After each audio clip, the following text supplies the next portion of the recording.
All right, here we are. All right, good evening, LinkedIn. Dave Wilson, the Ring of Hire Show. Hey, listen, tonight got a great guest from New York in Manhattan, if I remember right. So we have Tazeen Raza. How you doing, Tazeen? Good, David. Good. This is going to be a great topic tonight, everybody. Between resumes, interview, we're going to talk about a bunch of things in staffing. So I'll be right back after this video, and you all know it well. Here we go. As soon as I find it, there we go.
You know, you just had me thinking here. If all I have to do is off of your LinkedIn profile is add human resources to that word, Uh-huh. and then put coach, everything in there. That'll cover mostly everything that you do. Yeah.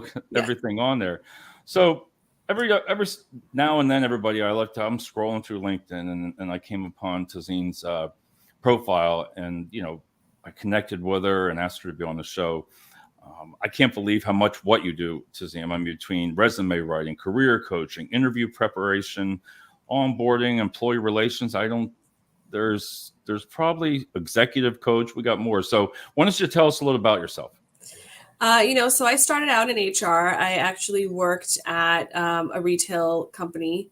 And I really enjoyed working in HR. It was probably my best job I ever had. But I wanted to spend time with my daughter, and I wanted to be able to help people to really realize their full potential rather than being able to working for a company and not being able to give the feedback that I wanted to those people.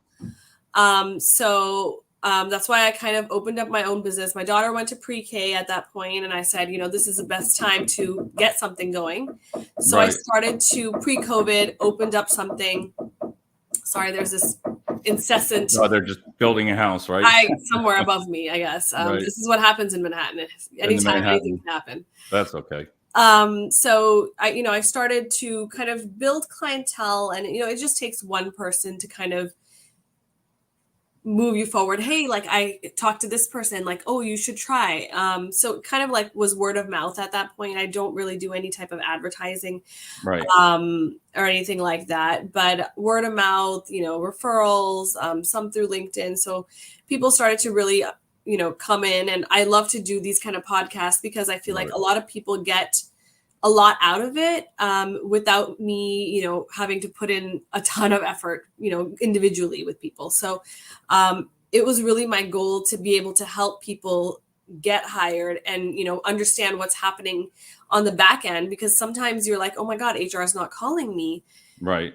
But you don't really understand what's happening on the back end of it. And people really panic because it's a very tedious process, job searching.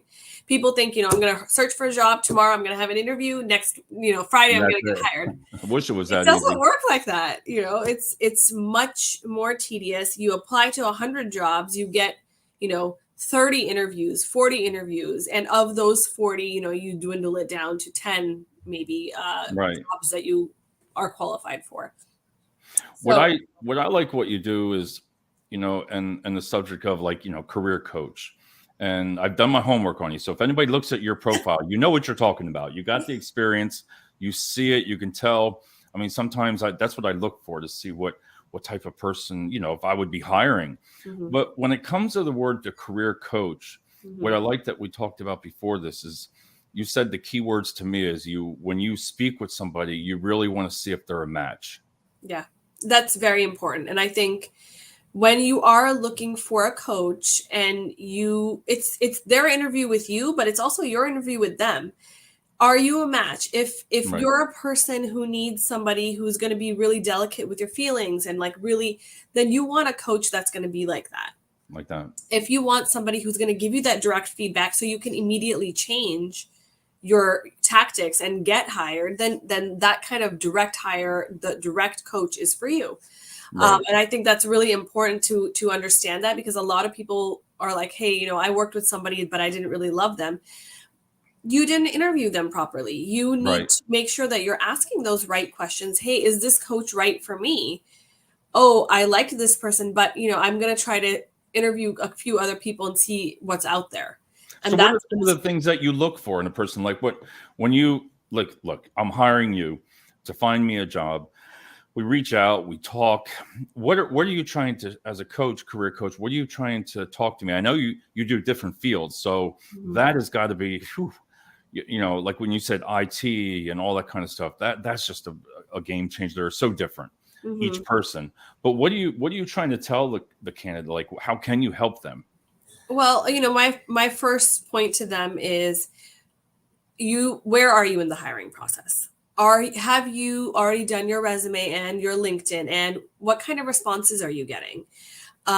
When you apply, of 10 jobs that you're applying for, how many responses are you getting? Are you getting an immediate decline? Because that's telling. Then that means there's something wrong with your resume. And you know, oh no, I'm in the hiring process. You know, I've applied to 10 to 20 jobs, and you know, I mostly get a response back and I got called in for an interview. That tells me, okay, your resume is good. Okay, how many offers have you had? Oh, none. I know. That seems like it's a personality issue. You're not able About to that. nail those questions in the interview. So maybe interview coaching is something that you need. And, you know, there are people also who have trouble kind of talking through their experience, and you want to use the STAR method. And a lot of people don't. So do you work with them on that, on how to, because I know what you're saying. I do it. I talk all over the place on an interview. I used to, because in my mind, as I'm interviewing, I'm like, David, shut up. David, stop talking. Yeah. You know, you blabber on sometimes and you walk out of the It's interview. tough. You're like, yeah, why did I say that? Was it the right thing to say? Mhm. I guess you can really, when you're talking to them, you're getting information from me. I guess you must have to just be like, this is why. You're Yeah. going to have to be No, honest. that's 100% the truth. So people will, you know, I'll ask them random questions and then they'll answer me and I'll say, stop. Do not say that. No, we're going to start again. Now I'm going to ask you the same question. Now tell me this in a different way. I've actually had to stop people and tell them you're making me bored. Stop. Right. I'm bored. Like, I do not want to listen to this conversation. I want to like go away. And that gives them a pause, because a lot of these IT type of roles, it's so technical. Right. And they really, because they're so excited about their technicality of these positions, they want to tell you everything. You were telling me some of the things they ask in those interviews. I'm like, Jesus. Yeah, it's not possible for someone to stay interested in that type of thing that long. And, you know, in the STAR method, it's situation, task, action, result. Say that one more time. Situation, task, action, result. Okay. So they focus more on the task. They want to tell you the task from A to Z. Right. I do not want to hear about the task A to Z. I don't care. I want to hear briefly situation, task. The action and the result is where the meat of your information should be. Right. So, you know, then they start to understand, okay, this is what I sound like. I was like, you know, there are people that sound like we have fluctuations in our voice, but a lot of people have trouble even just with that. So you're like, this is what you sound like to me. Okay, so then I said, you need to have up and down in your voice. If you're excited, show me you're excited. Like, why do you sound like this? And they don't realize actually that they're sounding like that, but you know, this is how it's coming across. Well, can I stop you there for a second? So when you're saying that, we talked earlier about like the generation gap, let's just say younger generation, millennials. Is there a difference when you're talking to somebody in different age groups too? how you talk to somebody. Because my point is, I know sometimes with the old myself, Yeah. you know, you need, a lot of people say, well, age discrimination, all these other things, but if you don't sound excited, you know, is that could be one You have to thing too. you have to sound excited at every age. See, okay, see, that's perfect. That's what I That mean. is not an age thing. You got to All sound right, excited about every age. If you're all not right, that's good. excited I like to it. tell me about your job, why Right, should I be excited to listen to it? you're right. You're right. Bored. I got you. Yep. No. No. But there is a difference when it comes to, millennials versus, people that are older. And there is a Right. lot of that ageism happening. But one thing I have noticed is that people who are in the millennium age, they are more likely to ask for help and look for those coaches Right. versus people who are older first want to try it themselves, see how they go, and then proceed forward and say, hey, this is not working for me. Let me try something. Let me Right. find a coach. And that makes sense. And there's no harm in asking for help, even if it's somebody you don't want to hire somebody. Ask a friend to help you. Hey, do you mind looking over my resume? Because they'll definitely see something that you won't. They don't. Yep. I agree. I agree with that to a T, because even like you have an HR side in your background too. Mhm. Reaching out to just people and say, hey, I always tell people, send me your resume. Let me look at it. Mhm. I am very brutally honest. And I'll tell You them, have to please be. rewrite it. And they're like, Yeah. what? I've just spent, and I'm like, because some of the people that'll come back to you and say, well, I had somebody write it for me, a friend, or Oh no. I'm like, listen, I know people don't want to pay for a resume writer. I get that. I really do. But at the same time, I always say you can't afford not to, because if you've experienced it like I did, it can really change your process. And you're not lying about your background or fibbing a little bit here and there. It's just what you do as a resume writer. Mhm. You're putting it in the correct wording. Well, there's two types of resume writers, right? There's a kind of writer that you're going to hand your resume in and they're going to say, okay, I'm going to write all of this, rewrite everything for you. Right. That actually doesn't help you later on, because when you get into an interview, you don't know what's on your resume. You don't Right. remember, because our brains work in such a way that when you're writing it yourself, your brain remembers it. Right. So if you're having somebody write it, that's not I know what helping you're you saying. in the I know what you're future. saying. Okay. So that's not, I don't work this way. But, when somebody comes and says, I want you to help me rewrite my resume, I'm asking them, I'm going to tell them these are the words that are missing. Right. This is all the stuff I want you to put back in this resume. This is all the stuff that doesn't make sense. I'm going to take all of that stuff out, and anything that's not going to add value. Right. And then based on the keyword list that I give you, I want you to go back in and add these keywords, because only you know how they relate to your experience, not me. That's what I mean. Yep. You write them back in, and then I'm going to go in and judge it and make it sound better. But those words, that has to be you, because otherwise when you get into an interview, you're not going to understand what you wrote because you had somebody else write everything for you. See, that's what I like about having you talking to you, because not only are you the coach, a career coach, but you offer all these other services with it. Yeah. You're not just saying to be a career coach, okay, but there's a lot of things here, and we'll get to later on about, your interview preparation. You're going over it with that with your candidate. You're going over, the writing resume. So there's a lot to it when you're putting into it for a client. Yeah. I mean, I have had people that were not happy about it, that I made them do it. But that's why I have an initial call with people, because I'm like, look, if you're looking for something that is someone's going to write everything for you, we're not going to work, because it doesn't work like that. And, because I've seen the HR end of it, and I've seen people come in for interviews and they have no idea what's on their resume. Right. And ultimately that looks bad for you, because ultimately my goal is that everybody who comes through my door, I want you hired. That's my goal. So if I'm not helping you get hired, then I'm doing a disservice for you. Right. Because you're going to want the results. That's what you're exactly. Ultimately, it's about the result. I'm not here to be your friend. I'm not here to help you, make you not do work. This is your career. You get in what you put in. So, if you're not putting the work in and you're expecting somebody else to write this whole thing for you, that's what you're going to get out. But what do you tell, and you've seen it on LinkedIn a lot, Mm-hmm. Like you said before, wow, you've put in 1,000 applications. Okay. You've done 64 in-person interviews, second interviews, third interviews. You still didn't get the job. Again, that's where something is wrong. There's a disconnect Yeah. somewhere. And the biggest question I had for you, and I'm sure you can answer all the time or asked, is the ATS systems we all know, the newer ones coming out, these newer things. The keywords has got to be one of the best significant things in that process, right? Yes. Because your format, when I was looking at different formats, I was like, wow, you have such a choice to choose from.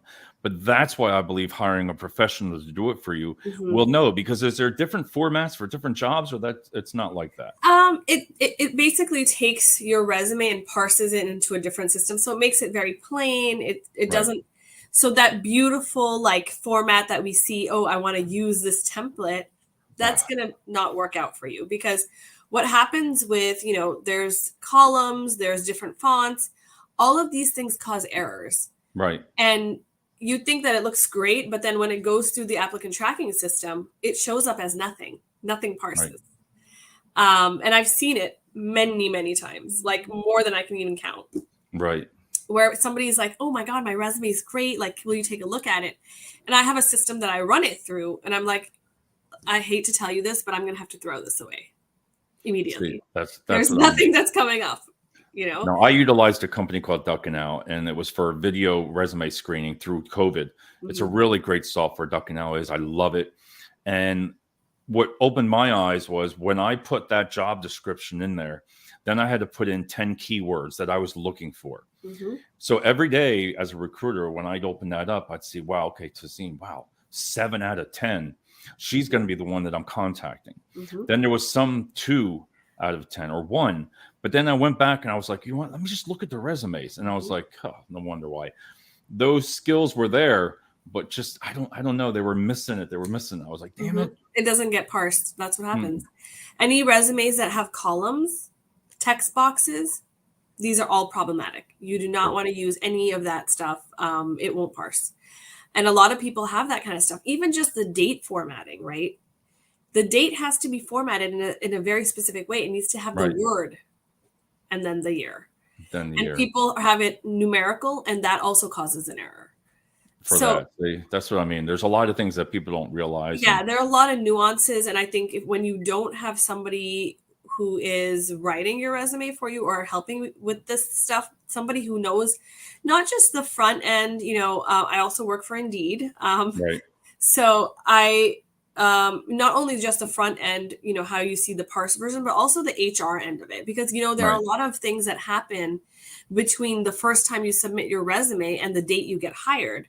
You want somebody on your team that understands the full cycle hiring process, also understands what's happening in HR. Oh, HR didn't call me back after they interviewed me 3 times and they said they'll be in touch with me. Now it's been a month.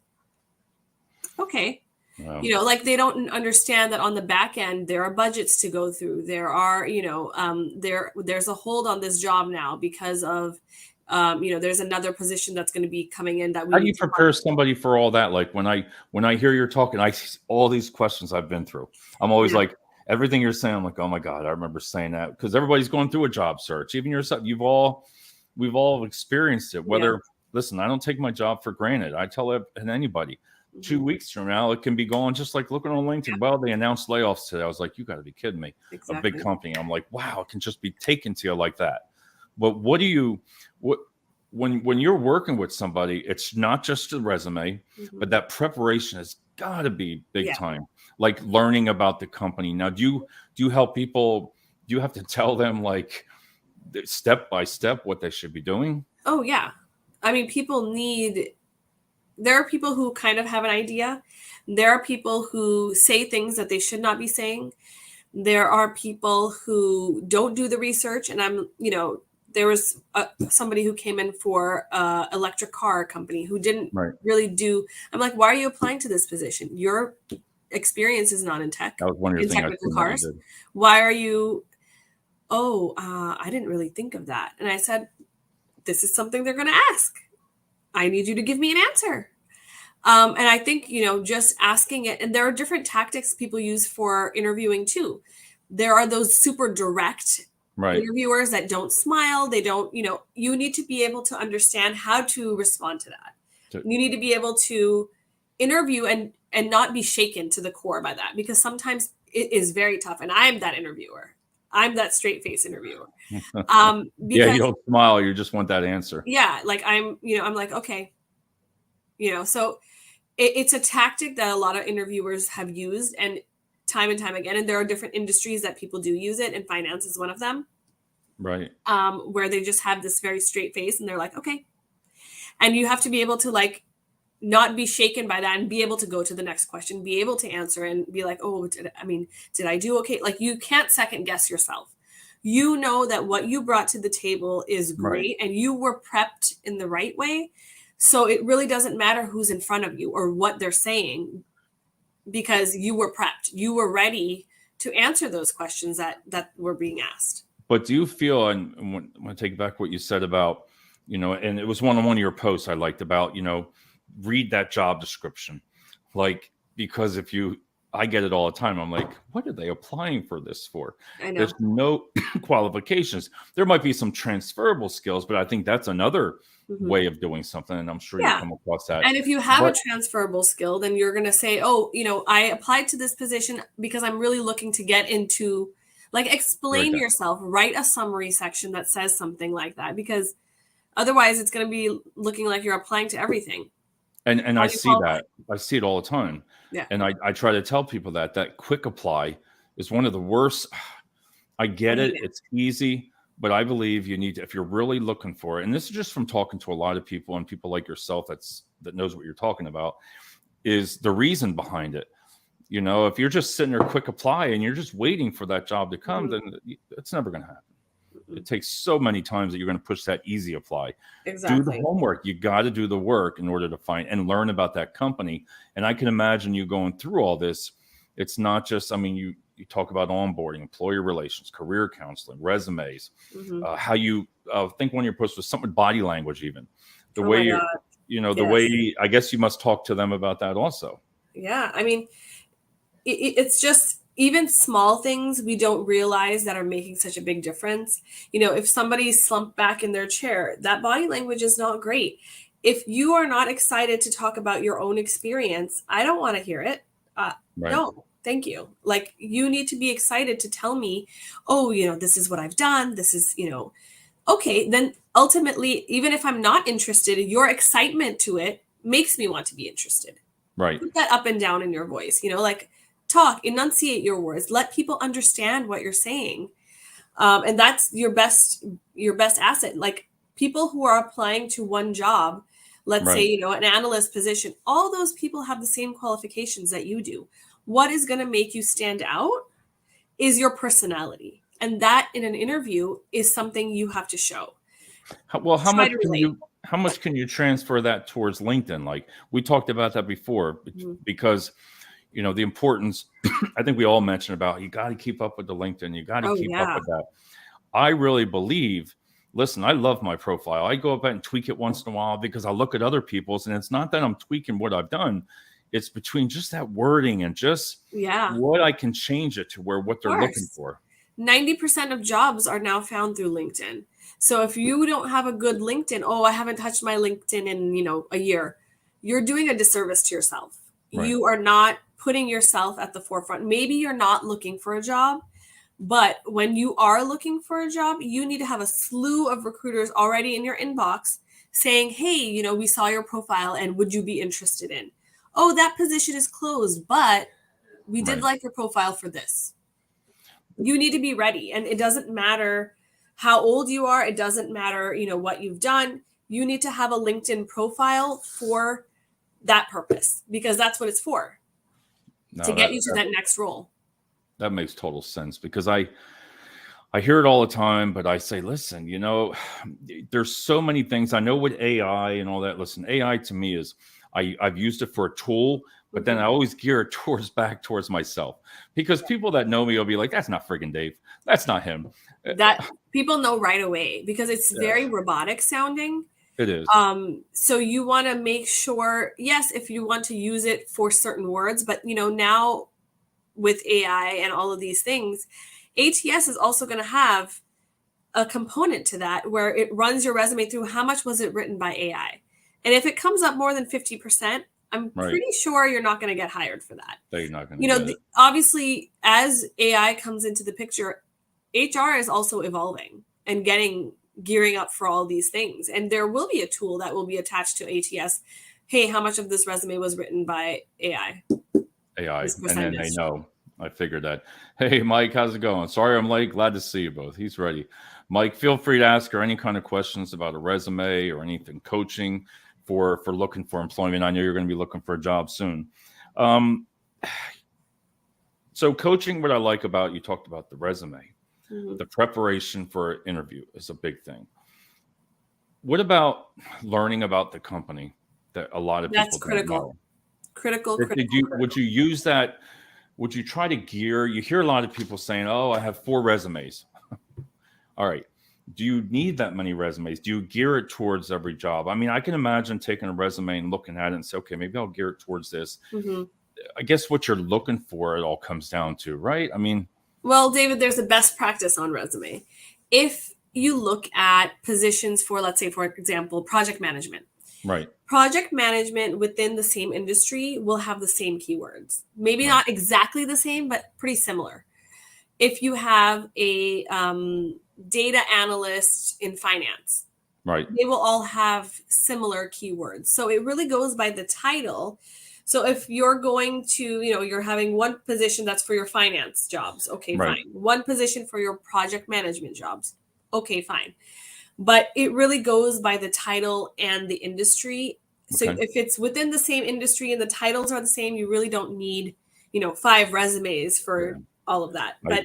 But, if you're trying to use your transferable skills to get into a different industry or get into a different area, then yes, I would say you need to have a couple different resumes for that.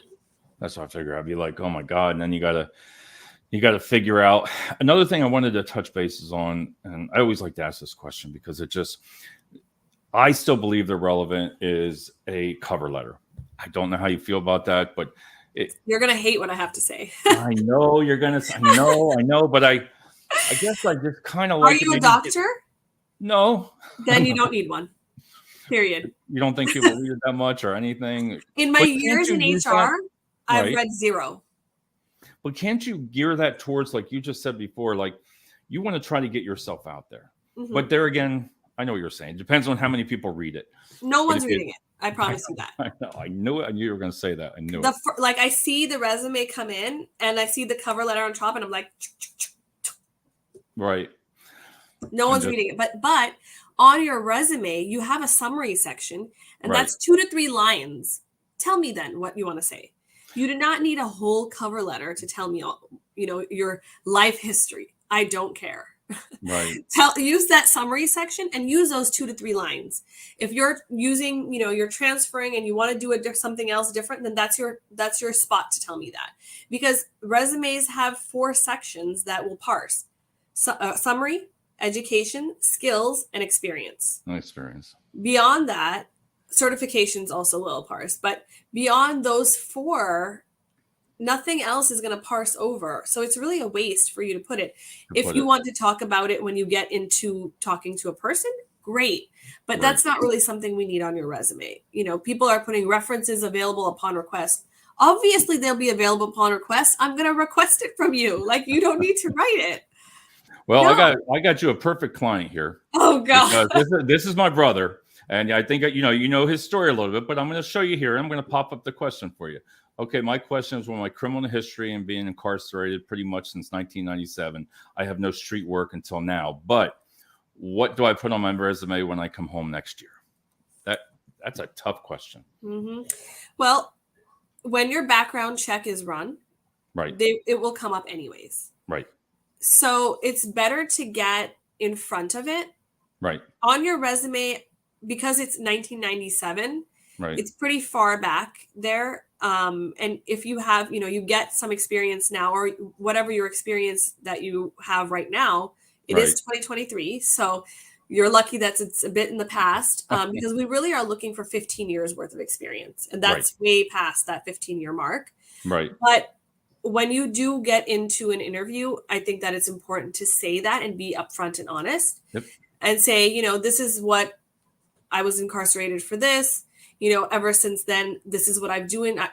This is what I've been doing. I've changed my life around. Right.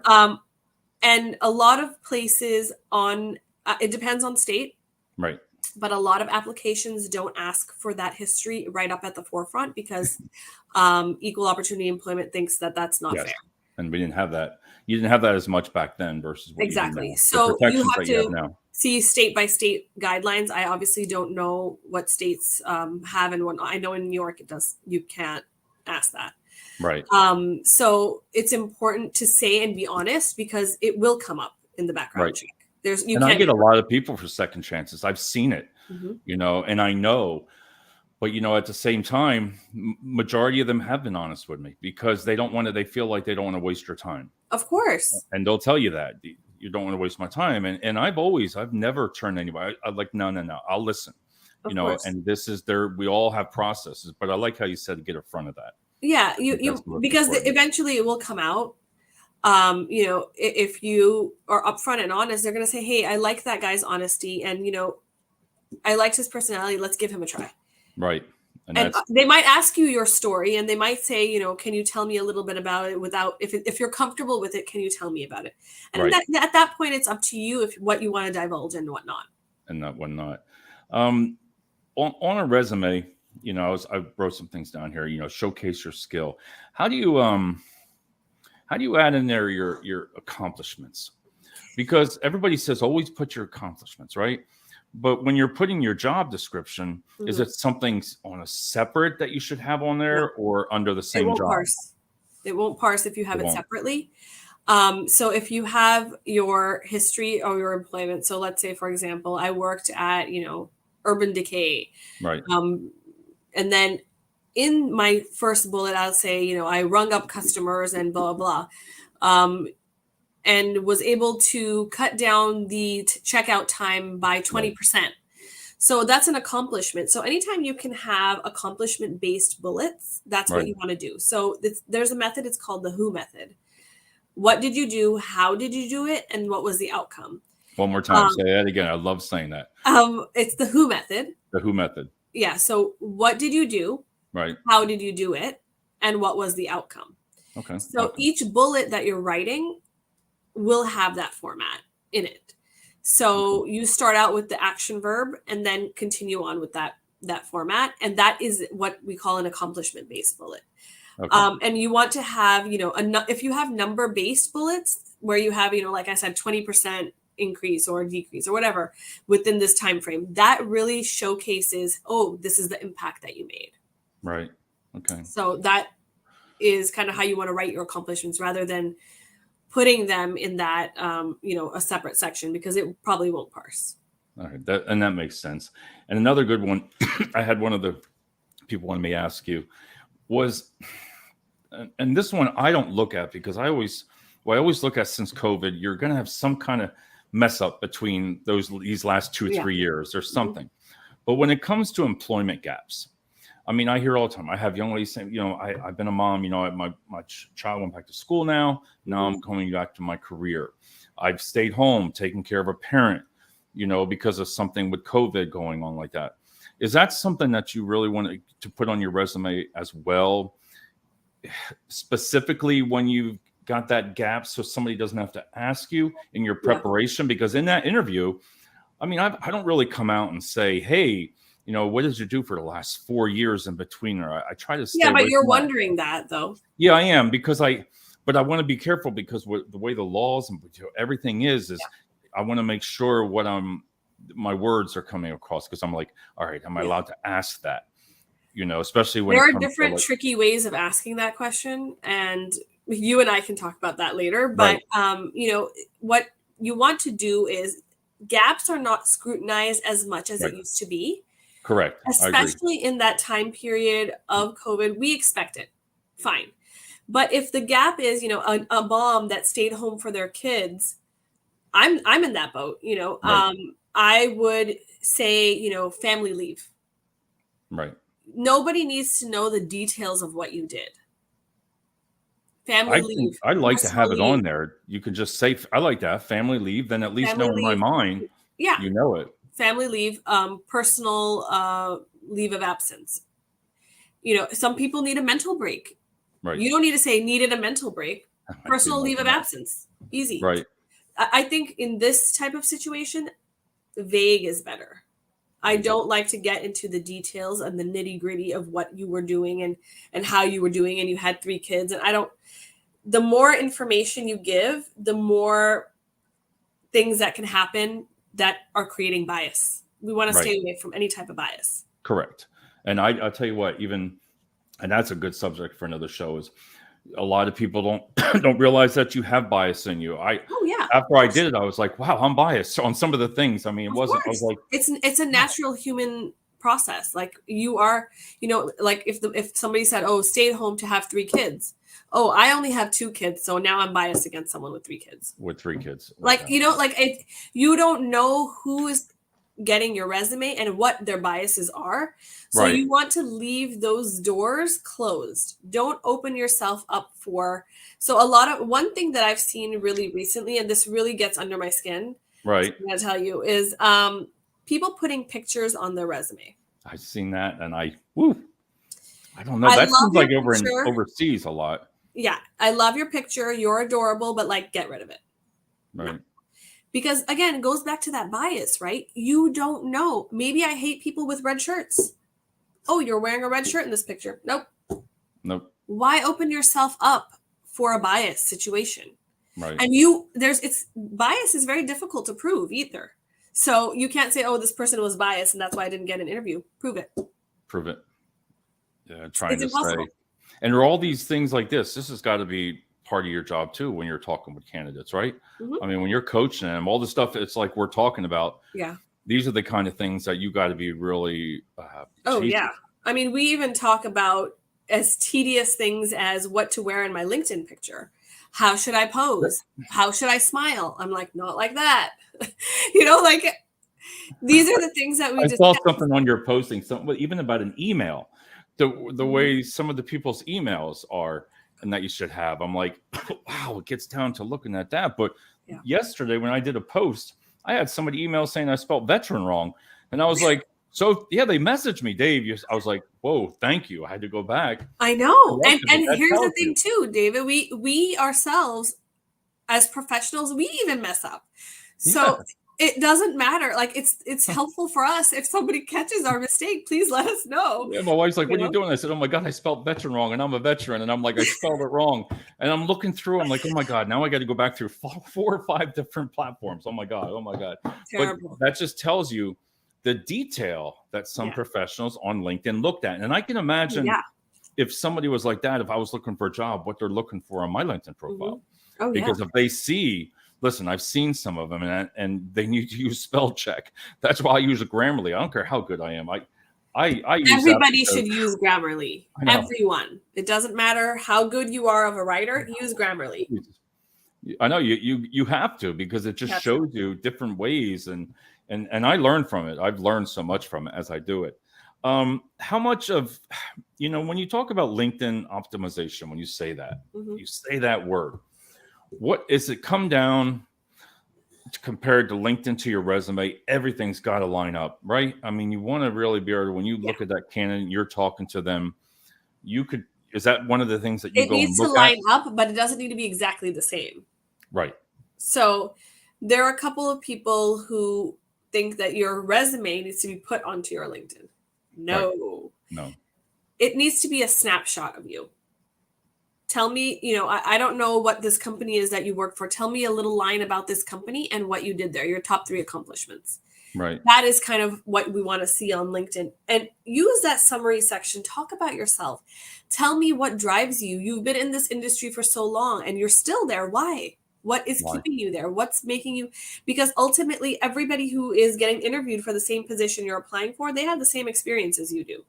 It's your personality through LinkedIn that is going to make you stand out. And you think being aggressive on LinkedIn helps to go after jobs? Or aggressive how? Like you hear all of a sudden people saying, well, I'll send a resume to a hiring manager, or through a message, or You know, do you want to go out and contact the company on LinkedIn? Do you want to say, hey, you know, I've If you have a applied common friend, sure. right. But contacting the person directly, It's kind of kind of aggressive. yeah, And you know, it just depends on your comfortability of it. Like as a recruiter, people would contact me. I would not respond because it's not up to me who to hire. It's up to the hiring manager, right? I hiring can manager. screen this candidate. I can say, oh, you know, we should screen this person and see them, but it's up to them who they want and what they see. So reaching out to me is really not going to do anything. However, referrals, nothing like it. If Nothing you like have a friend who works for this company, what better way than to have an existing employee refer you for a position, because then that puts you at the top of the pile. that does make a Oh, lot of this sense. person is referred? Okay, let's talk to him. Makes sense. Mike says he's in trouble for bias because about tattoos. Oh boy, I'm in trouble. You know, and You can wear long sleeves, Mike. Don't worry. yeah, just put the long sleeves on. You're Put good. those long sleeves on. I still do because I have a couple from the military. I think we Yeah. all have, and I'm like, no, I don't wear a short sleeve or anything like that. I That's mean, my just brother-in-law has a lot of tattoos and he works in banking. He right. wears long sleeves.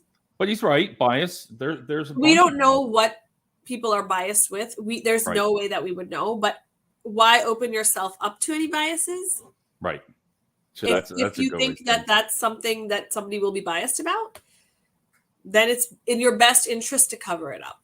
To cover it up. I did notice on your website, I liked it, and I'll put it up on here, is how you offer different packages of what you're looking for. Mm-hmm. And I think that's commendable how you do that, because I like your website. It's easy to look at. It's straight to the point, and I can see how you know, being a professional like that, how you have to be. Because if I was looking at someone like for yourself, I would be looking at your profile. I'd be like saying, yeah, you want it as easy to read as possible, so you know people can for that quickly look at what they want. Okay, this is what I want to do. Let me message this person. right and there. Easy to access and see what's available, because you don't want any question marks. I hate ambiguity in like, oh, what are the services? What can you do? Like, I want everything to be up in the front, and then it's on you if you want to contact. You know, if you need help, come see me. I'm happy to help you. I love it. And I had one more question for you. I want to back up because more of the days I see this is the transferable skills that we talk about. Because leadership, when we talk about leadership all the time, listen, if you're a leader, you're a leader. Like you said before, project management, that could be project management. I didn't learn until I started doing all this. Wow. How do you differentiate yourself from project management? Because there's 10,000 things that you can do. But how do you sell as a candidate when you're talking to somebody? What I like how you said about reading the job description, and then what I see the resumes, but I'm the type of, I'll look for transferable skills. Not everybody does that. No. They're going to be like, oh no, wait a minute here. They worked in retail. They've worked over here. Yeah, this person doesn't belong. Right. But they don't really look into it as much to see, wow, look at the background, how many years, the work history. You know, they've had 3 jobs in 25 years. And that tells you right there, they go to work. That's one thing, you know, and they're not job. They're reliable. Right. And there's a lot of different skills that you can look at. But how do you stand out? How would you work with somebody on that part to say, because I think it's possible. Yeah. I think it is possible to get into it, but I think it's just, you got to sell yourself somehow. Well, when you are looking for those, okay, you know, I want to change gears and I want to do this instead, it really comes down to reading that job description, because that is ultimately what's going to qualify you in ATS. It has nothing to do, even before you get to a person, it's the applicant tracking system. About that. You're right. You have to get through the applicant tracking system. So I always tell people, print out that job description, right? Highlight the words that are coming up over and over again, and then use those words if they apply to you in your experience, in your description, because that's ultimately what's going to qualify you for those roles, because those are the key words right there. And that makes it, I like that. Yeah, because it's just like, how do you go about that besides in your interview? That would be easy if you get the interview. Yeah. But you got to try to sell yourself before that. Yeah, you can get into those transferable skills, but it really will come down to you sitting there tediously highlighting those words and then seeing, hey, can I relate these words to my experience? And if the answer is yes, I can relate, there are 10 words on here, I can relate 6 to them. I would say you're in good shape then. Right. That's how Okay. those transferable skills, it's your job to show how you qualify, not mine. I'm not Right. going to sit through and look through, oh, I can use this person for this. Yes, for some specialized roles, sure. But if you are not getting any hits and you are trying to make that move and trying to make that switch into something that's slightly different, then Right. that's the only way to do it, to be able to write those transferable skills and use them from the job description, put them into your work. From there, and that makes sense. I want to thank you so much. I mean, this is definitely going to be back for part 2. I can guarantee. Of course, because I got so much, and I think that you'll be to contribute to the show and your expertise. If you had to, you see it on LinkedIn, and you know what it's like. I like when I talk to you about you saying with HR that you enjoyed helping people find that job. Mm-hmm. That's got to be rewarding, because knowing that if you take on as a career coach, and wow, I'd be like saying, man, she got me. She was hard, just like a physical therapist. Oh my God, they were tough. They're not the nicest ones, because I've had surgeries, and it's like, you were mean, but you got the job done. But the results were there. The results, and I can tell that you care a lot about people and what you do. You see the layoffs around now, the holiday season, and it's got to break your heart, I'm sure, when you see it. I see it. I'm like, of all the time, terrible. What do you tell people coming up in the new year to how to step out of your comfort zone? If it's not working, definitely I want to tell them, and I'm going to be, reach out to yourself and see what, have that call with you. Yeah. But what is the best kind of advice you can tell somebody going into 2024? I would say be patient. You are not alone. Right. Everybody is having problems. Right. There are a lot of layoffs, and there are a lot of people in different industries, highly specialized people who are laid off. So it really doesn't have to do with, oh, my skill set is not this, and this is why I'm laid off. No, you are not the problem. Right. You are not the problem. Just have some patience. Work on yourself.